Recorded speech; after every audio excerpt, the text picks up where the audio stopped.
Side role निभाने वाला hero Shafi Inamdar, जिसकी एक्टिंग ने छोड़ी छाप, पर आखिर में रुला गए।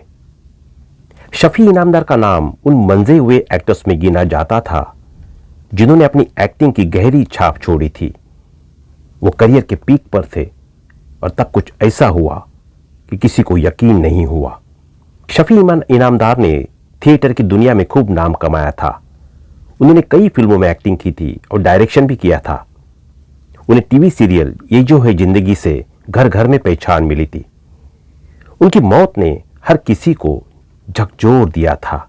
शफी इनामदार को मंजे हुए एक्टर में गिना जाता था। शफी इनामदार एक बहुत ही मंजे हुए एक्टर। स्क्रीन पर इनकी मौजूदगी, इनकी आवाज और अभिनय का दमखम देखते ही बनता था। इनकी कॉमिक टाइमिंग और संजीदा अंदाज आज भी लोग भुला नहीं पाए हैं। इन्हें स्कूल के दिनों से ही एक्टिंग में दिलचस्पी थी, लेकिन देखते ही देखते ये दिलचस्पी जुनून में बदल गई थी। वो स्कूल में प्ले करते थे और फिर ये कारवा कॉलेज के दिनों में भी ऐसे ही चलता रहा। बहुत जल्द इन्होंने इसी फील्ड में अपना करियर बनाने का फैसला किया। उन्होंने थिएटर की दुनिया में खूब नाम कमाया और फिर कई शानदार फिल्मों में नजर आए, लेकिन उन्हें दूरदर्शन के सीरियल ये जो है जिंदगी से घर घर में पहचान बनाने का मौका मिला। उनकी लाइफ में सब कुछ सही चल रहा था। वो करियर में एकदम पीक पर थे, लेकिन एक अनहोनी हुई और सब कुछ खत्म हो गया। किसी ने भी नहीं सोचा था कि क्रिकेट मैच देखते हुए शफी इस दुनिया को अलविदा कह देंगे। उनकी मौत का गम आज भी लोगों को कचोटता है। तो आज हम आपको उनके फैमिली से रूबरू करवाने जा रहे हैं, तो बने रहिए वीडियो के अंत तक। शफी इनामदार का जन्म 23 अक्टूबर 1945 को मुंबई में हुआ था।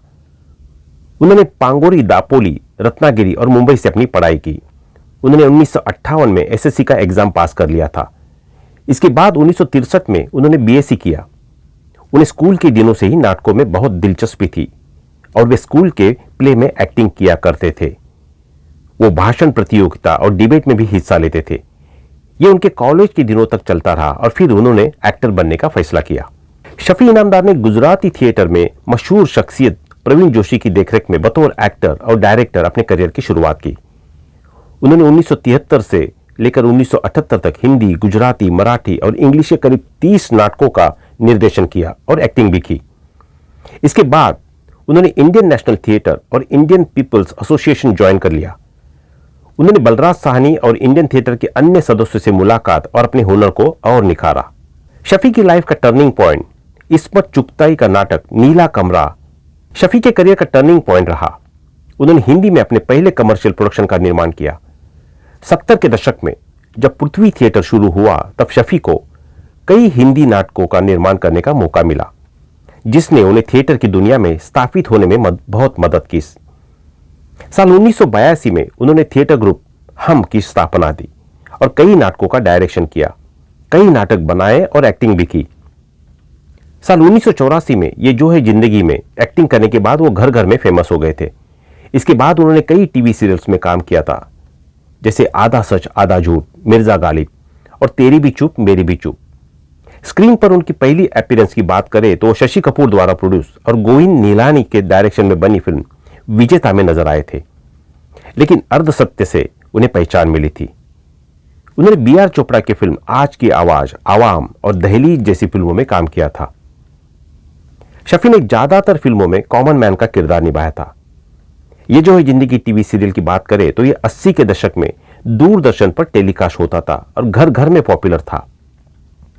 यह शो इतना फेमस हुआ था कि फिल्मों में बिजनेस पर इनका असर पड़ने लगा था, क्योंकि यह फ्राइडे नाइट को ऑन एयर होता था। यह टीवी सीरियल इतना हिट हुआ कि यह 61 एपिसोड तक चला, जबकि आमतौर पर एक सीरियल ज्यादातर 25 हफ्ते तक ही चलते थे। शफी इस शो का अहम हिस्सा थे। टीवी पर उनका आखिरी परफॉर्मेंस सीरियल तेरी भी चुप मेरी भी चुप में था। नाना पाटेकर ऋषि कपूर को किया था डायरेक्ट। शफी ने हिंदी फिल्म यशवंत में एक वकील का किरदार निभाया था, जो उनकी मौत के बाद रिलीज हुआ था। वो रमेश सिप्पी की मूवी सागर में नजर आए थे। शफी ने नाना पाटेकर, ऋषि कपूर और पूजा भट्ट स्टारर हम दोनों का डायरेक्शन भी किया था। फिल्म हिट रही और उन्हें एक अच्छा डायरेक्टर माना जाता था।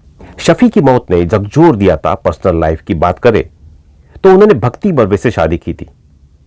शफी जब अपने करियर के पीक पर थे तब कुछ ऐसा हुआ जिसे सुनकर पूरा देश दहल गया था।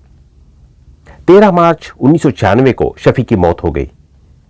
ऐसा बताया जाता है कि वो इंडिया और श्रीलंका के बीच क्रिकेट वर्ल्ड कप का मैच देख रहे थे और उसी समय उन्हें हार्ट अटैक आ गया था। उनकी उम्र 50 साल की थी। उस समय वो कॉमेडी शो तेरी भी चूप मेरी भी चूप में एक्टिंग कर रहे थे। यह शो उनकी मौत के बाद बंद हो गया था। शफी की मौत के बाद उनकी वाइफ भक्ति बर्वे की भी दर्दनाक मौत हुई थी। 12 फरवरी 2001 को एक रोड एक्सीडेंट में उनकी जान चली गई थी। तो दोस्तों, आज के लिए बस इतना ही। मिलते हैं अगली वीडियो में। धन्यवाद।